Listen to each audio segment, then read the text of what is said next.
Meski Bareskrim Polri sudah memastikan tidak ada unsur pidana dari laporan dugaan ijazah palsu Jokowi sehingga menghentikan penyelidikan, pihak TPUA dan Roy Suryo CS bersikukuh menolak hasil lapor tersebut. Bahkan pihak pengadu akan melaporkan penyidik Bareskrim ke Kompolnas atas dugaan tidak transparan dalam pengujian ijazah Jokowi. Lebih lengkap soal ini sudah ada Komisioner Kompolnas Khoirul Anam. Cak Anam, selamat petang. Selamat petang, apa kabar? Siap, alhamdulillah baik. Cak Anam, saya akan langsung tanyakan, apakah Kompolnas saat ini sudah menerima laporan, baik itu dari Roy Suryo CS ataupun TPUA? Sampai kemarin ya, ketika kantor masih buka, kan sekarang libur, itu tidak ada pengaduan, baik datang langsung maupun per surat. Itu yang kami ketahui. Ya, sehingga kami memang menunggu aja, ini kan sudah 1 minggu isunya mau datang ke Kompolnas, mau mengadukan dan lain sebagainya. Tapi sejauh ini sudah ada komunikasi, Cak Anam? Belum ada. Tapi memang ada baiknya komunikasinya melalui jalur formal ya. Kan memang niatnya untuk mengadukan, biar apa? Biar secara administrasi itu tercatat sebagai pengaduan dan kami bisa menindaklanjutin dengan baik gitu. Kecuali memang ya komunikasi di luar pengaduan sih boleh aja, tapi karena ini sudah diumumkan mau pengaduan ya ada baiknya memang formal seperti kasus-kasus yang lain. Oke. Terkait dengan pelaporan masih kita tunggu artinya, tapi dari Kompolnas sendiri melihat apakah dugaan yang kemudian disampaikan oleh Roy Suryo CS ataupun TPUA terkait dengan tidak transparan pihak Bareskrim Polri mengusut ataupun menyelidik ijazah palsu Jokowi yang diduga ini, betul demikian, tidak transparan? Iya, kita belum bisa komentar apapun ya, karena kan kita tidak tahu apa yang akan diadukan oleh rekan-rekan Roy Suryo CS. Tapi kalau melihat misalnya model pengumuman dari Bareskrim mengumumkan penghentian penyelidikannya, saya kira model seperti itu transparan gitu ya.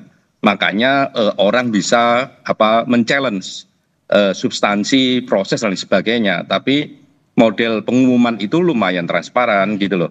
Oleh karenanya kita tidak bisa komentar apapun kecuali memang Pak Roy Suryo dan rekan-rekan mengajukan ke Kompolnas, kita tahu substansinya apa. Apakah di level proses, ataukah di level keterlibatan, ataukah di level yang mana begitu. Soalnya kan ini kan kalau kami pantau di publik ya, karena ini kan sudah masuk ke ranah publik.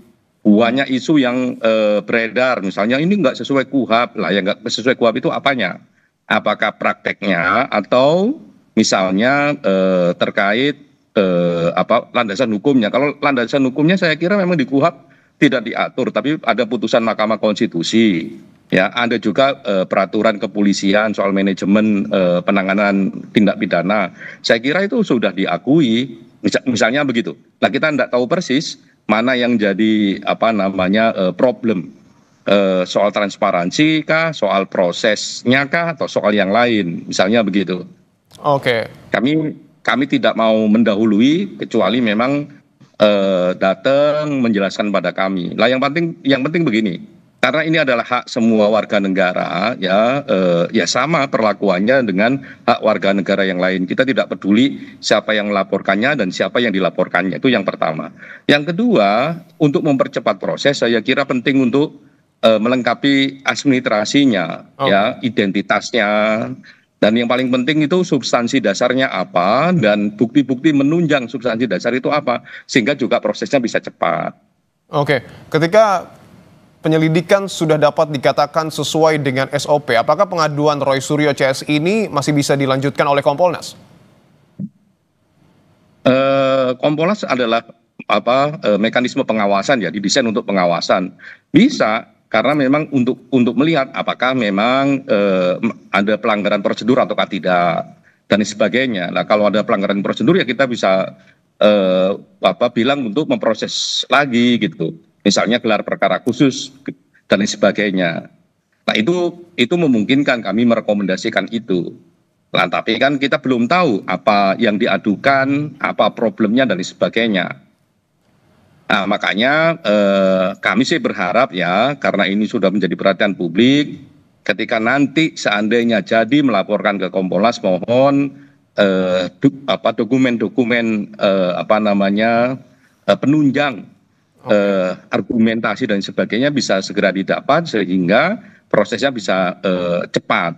Kalau enggak nanti prosesnya juga lama gitu. Oke, Canam, yang kemudian juga dibahas oleh pihak pengadu adalah terkait dengan materi pembanding yang kemudian dilakukan pada saat proses uji lapor. Apakah Kompolnas melihat materi pembanding ini memang sudah sesuai dengan aturan yang kemudian berlaku? Sepanjang yang kami dengarkan di di pengumuman ya, di konferensi persnya Bareskrim, ujungnya kan identik tidak identik dan memang itu koridor lapor, identik tidak identik ya. Satu, yang kedua memang semua elemen juga diperiksa, misalnya UGM-nya, lingkungan sekolahnya, proses sekolahnya, termasuk teman-temannya Pak Jokowi yang yang dilaporkan. Nah, soal-soal itu kan sudah gitulah. Di level apa, di proses yang mana yang Pak Roy Suryo dan sebagainya mengatakan ini tidak transparan, kita belum tahu. Kami juga tidak bersikap apakah yang diumumkan oleh Bareskrim itu betul ataukah tidak betul secara substansi baik ataukah tidak baik. Kami juga belum bersikap apapun. Kami tunggu masukannya, kendalanya dan sebagainya sehingga kita bisa ukur ini betul ataukah tidak secara proses.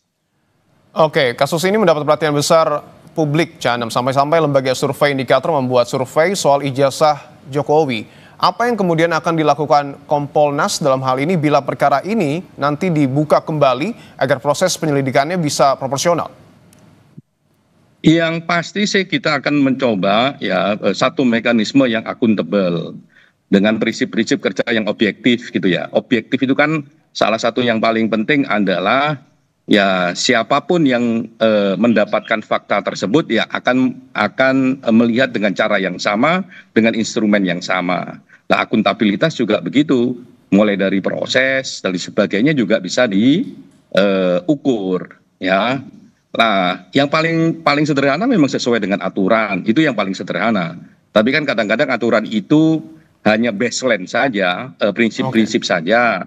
Akan lebih bagus kalau di atas itu, idealnya kayak apa, itu akan kami ukur. Baik, tentu kita akan menunggu pelaporan yang kemudian harus terlebih dahulu dilakukan oleh Roy Suryo CS dan juga pihak TPUA kepada Kompolnas. Terima kasih atas pernyataan Anda, anggota Kompolnas Khairul Anam, atas waktunya. Terima kasih banyak.